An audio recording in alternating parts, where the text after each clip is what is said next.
Property estimated at over 3 million shillings has been damaged at Dadira Primary School in Butula, constituency Busia County, after strong winds blew off a classroom's roof.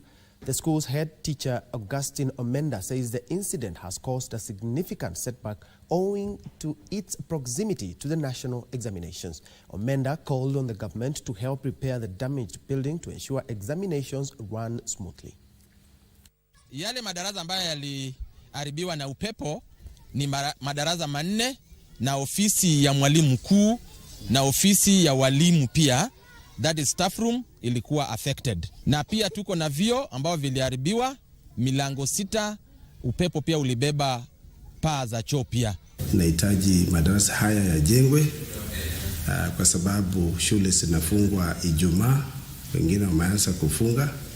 Kwa hivyo tungeomba waizani waje kutusaidia kuhakikisha kwamba hali ya majengo yanarejeshwa penye imekuwa.